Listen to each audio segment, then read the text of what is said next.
Hello, everyone. What if the greatest secret of humanity isn't put into ancient texts or alien artifacts on this world of ours, but is hidden behind the cryotals of power? Tonight, everyone, I'm going to be delving into the 200 Club, well, the 200-year club to be precise, a secret Illuminati, basically legend that tells you about what these global elites could be doing with all their power and that. So make sure you're in that like button, subscribe, all that good stuff. And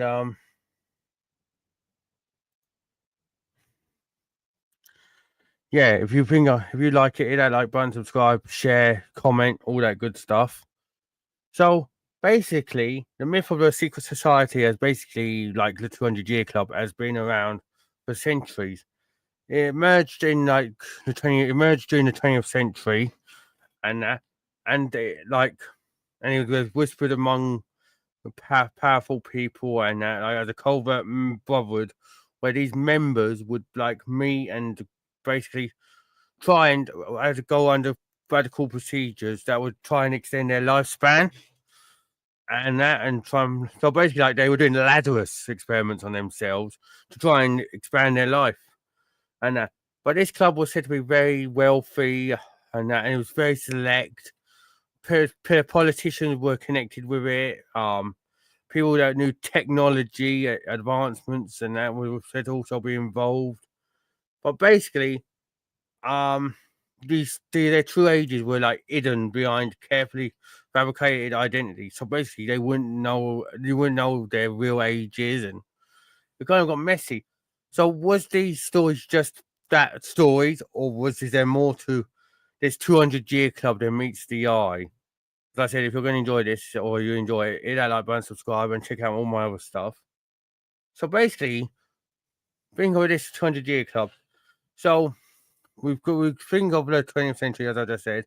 Now we advance, right, but to an area known as the Cold War. Yes, we've talked about the Cold War multiple times on my channel, and but the Cold War seems to be very good at digging up stuff.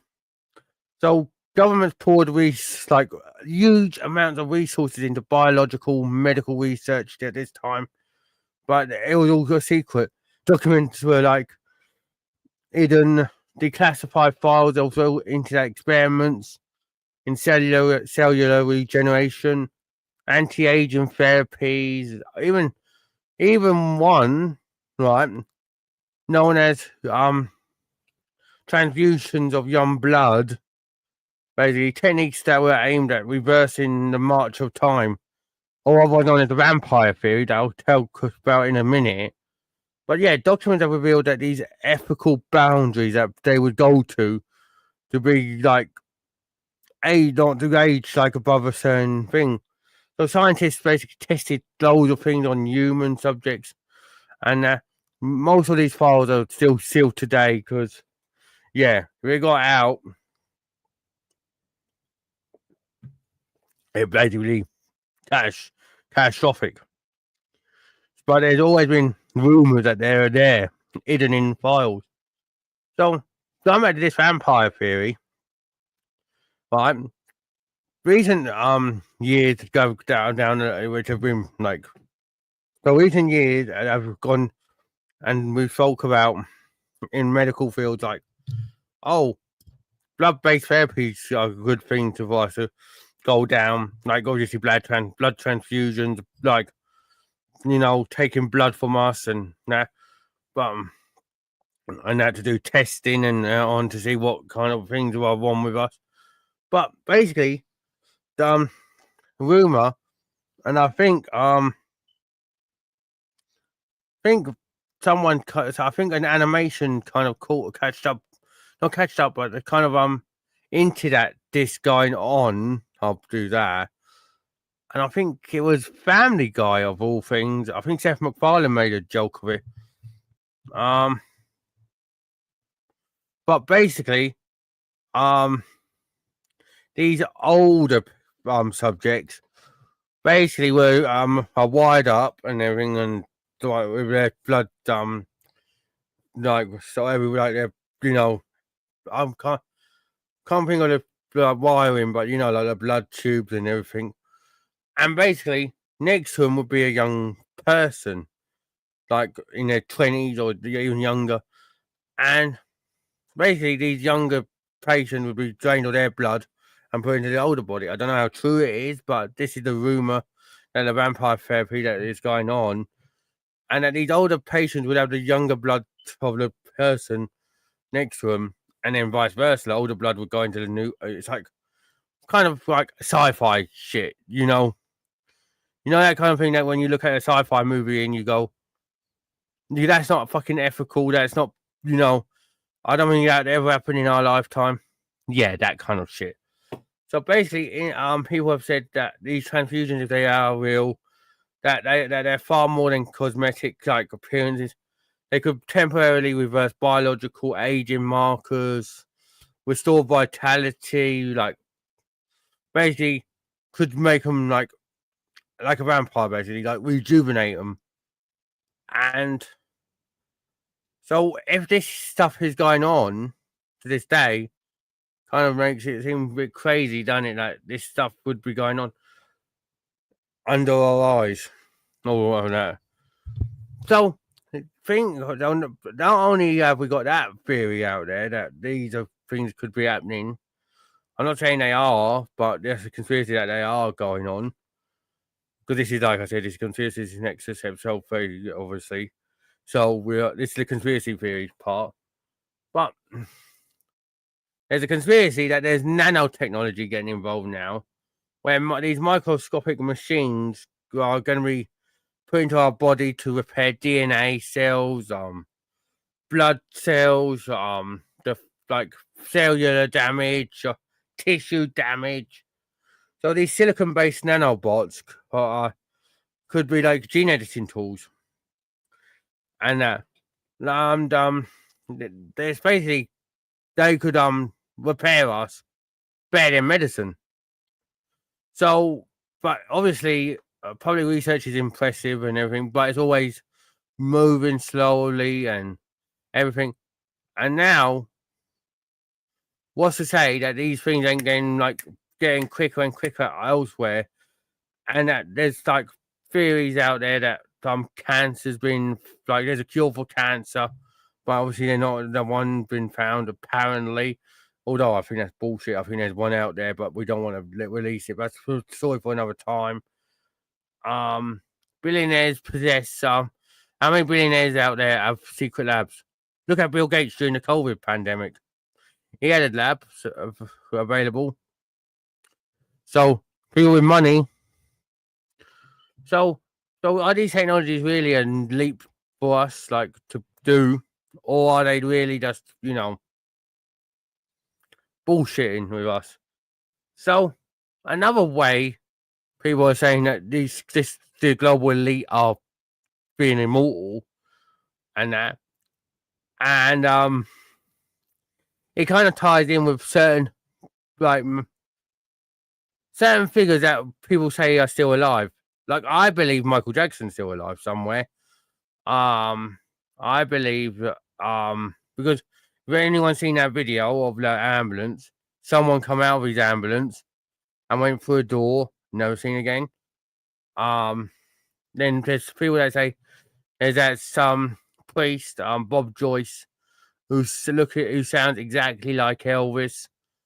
Boom, So one of these theories is that they faked their death and that, but basically, and they do identity rotation, a thing called identity rotation, which is basically, they basically fake their deaths, get out of the limelight or whatever, and then when everything's cooled down and everyone's like forgotten, they'll come in with new names and new face structures and everything, and then they'll be in with our I know there's someone else. So they could come, but I'll use Michael Jackson for example. He could be he could go and that, and he could come back as someone else. There's that conspiracy of ages ago that he was the Dave. I think it was Dave, the burnt one like thing, because people didn't know that, people thought it was him. But you know what I mean? Stuff like that. So for decades people have said that this is a thing that celebrities have been doing, politicians have done, blah blah blah blah. Is it possible? Yes. Is it expensive? Yes, because you're doing everything. But could they be doing it? Let me know what you think, everyone. Now,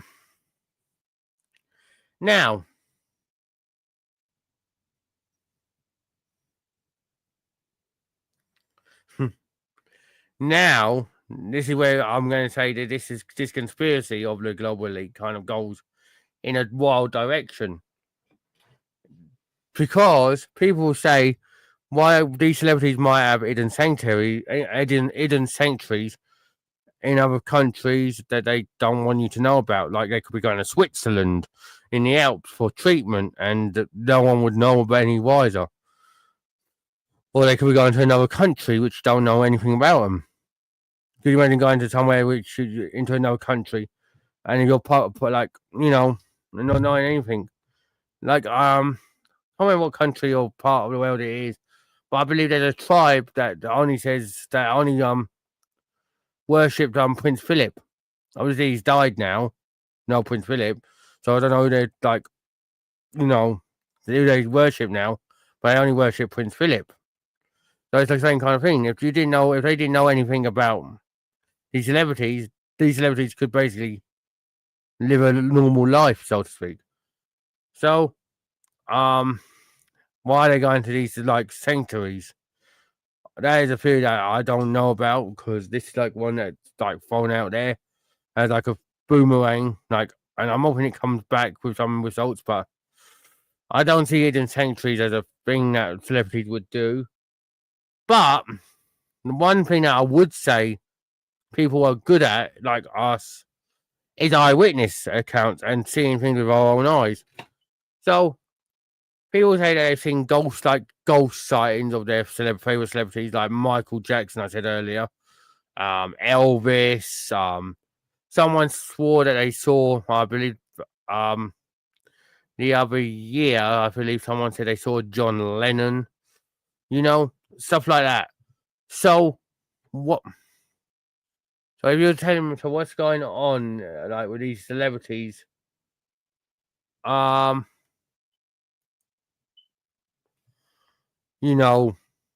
seen, and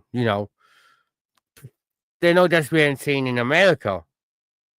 There's been like sightings of people seeing I swear someone saw in Moscow once, a celebrity, and they responded to the name of their like celebrity name, and then when this person started to talk to them, they said, "I can't talk right now." I can't remember who it was, but they said something like, "I can't talk right now. They're watching me." So who's they, and why are they watching? So what is going on in the world with that? But then obviously all this stuff means that they're getting tracked by someone or something. You'd think we would be tracking like celebrities to make sure that they're cooperating. Well, one would be, I would presume, just like the CIA, FBI, the intelligence, like, and I presume the president, because I presume the president would have to have knowledge of stuff like this in case of a code red, or if something goes wrong in the world, then they would have to know what was going on and why these people were there. But at the end of the day, it only the whistleblowers have said that, for like whatever the whistleblower, I swear, they come out and said that Paul McCartney is dead, and that the Beatles have been using a double, and then when people have listened to some Beatles songs backwards, it's like giving you clues, and they've gone, oh, like Strawberry Fields, if you reverse that, there's a line in there about Paul McCartney, and that is it true? I'll leave it to you to go and do your own research on like going backwards with tracks. But Revolution 9 and that is one of the ones that I've always gets me. I think I've done a video on it as well, live on it. So go and check it out. But whistleblowers, I'm not being rude. They've got to be careful, so to speak. Because if you whistleblow to the one person, yeah, you're fucked. So obviously the global elite don't want you to know that if they have done stuff like this, why are they trying to live their lives for longer? Obviously, we all want to have a long life and long and prosperous life, but why do they want to extend it to a 200-year thing? Do they want to basically cause the social divides, lock power into a certain hierarchy? Do they want like the celebrities? Do they want to have a certain chain that they want to keep continuing, or certain bloodline they want to carry on? You know what I mean? Let me know what you think on it, everyone. So basically, certain figures that, like I said, have repeatedly sparked like speculation, billionaires, politicians, celebrities that only seem to appear years later, simply untouched by time. If you know anything about anyone, I would say that one of the people that don't seem to know how to age, but I'm not saying he's got anything to do with this theory, is Paul Rudd. Paul Rudd seems to never age. You could stick him in a blooming cryogenic chamber, and he'd still come out looking amazing 300 years from now. The guy doesn't age. I don't know what he ate when he was a kid or whatever, but whatever it was, he's giving him time doesn't want to affect him. It's like time comes to him, and then it's like, I can't touch you. I go. Like what? So if you're looking at stuff, look for patterns. Obviously, if you're going for this theory that people are being immortalized and or finding a way to become immortal, because like I said, Paul Rudd has somehow found the secret to never aging. There's the thing that Nicolas Cage was a time traveler. There's so much out there, but obviously nowadays we've got a big problem: AI and deepfakes. Because you can edit stuff now with AI and deepfakes, and basically, you could have a young Catherine Zeta-Jones and that doing stuff, and people and say, "Oh, I'm fine. I've just had a nice beauty treatment or whatever," and people would be like, you've de-aged. You know what I mean? And people would then be training on X and Facebook and YouTube and TikTok. And are these AIs and deepfakes done by people, or are they done for people? Am I saying, are they done by people to basically have fun and just say, "Oh, look, this is funny how we can mess around with our favorite celebrities and make them younger," or are they done for the people to basically say, "Shit, they're getting too far to the truth. Let's film out with a little deepfake video and pretend that it's someone else," You know what I mean? So going back to vampire legends and alchemist times and everything, and transhumanist visions, the idea of immortality has stretched as far back as I know, back to the dark ages. Basically, people have always wanted to find the immortal, be immortal in that. One of the things that what's that thing? The Philosopher's Stone. That is supposed to give you the make you immortal. And everyone's been fascinated with finding that for centuries. The Holy Grail. Like, I know that's not anything to do with immortality, but people have been dying to find that. So it's always a fascination with us to try and find the thing that will make us the biggest thing out, like the biggest advance out there.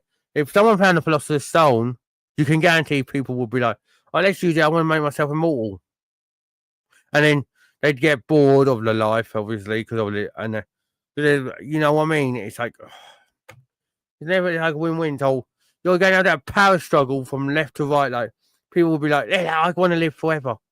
No, it's not about living forever. But then when they live forever, they're like, you know, see all the shit that goes on. They could go through they could live through like many wars. Los Angeles could be turned into a blooming hotspot for the biggest it could be like America's Tokyo in no time and become like a technology capital. London could be turned into I don't know, a shopping center full of rich and famous. You know what I mean? Anything could happen on a timeline in the timeline, which when they want to be immortal. So you know what I mean?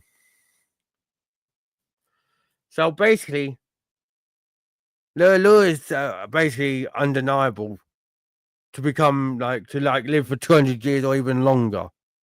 But would you sacrifice it though? Would you sacrifice your privacy, your identity, your freedom just to be to live longer? Would you want people pulling your strings and being like, "Oh yeah, this is a way that you can do it and become immortal, but this is the price you're going to have to pay"? But so think about this: some secrets are hidden not just to protect knowledge, but to protect us from what the knowledge might do to us. Remember that, everyone. But thank you, everyone, for joining me on this crazy conspiracy nexus. I'm talking about the immortality conspiracy of the global elite and about the 200-year club. If it sparked your curiosity, then hit that like button, subscribe if you haven't already, all that good stuff. Also, I'll be back on tomorrow with I'm just checking my Discord now because I need to double check what I'm doing tomorrow. It is funny enough, The Secrets of the Stars. So if that's about aliens and obviously all that stuff. But I've got an interesting topic to talk about tomorrow because something's been found at the bottom of a lake, and I want to talk about that and Mum with Tiny Girls. So, like I said, hit the like button, subscribe, share with your friends, family, loved ones, pets, dogs, cats, anyone who you think might enjoy this. Also, thank you so much, everyone, for subbing. Whoever subbed over the last few days. But yeah, big love to you all. I'll be back on tomorrow. Take care and have a good night. Bye bye, everyone.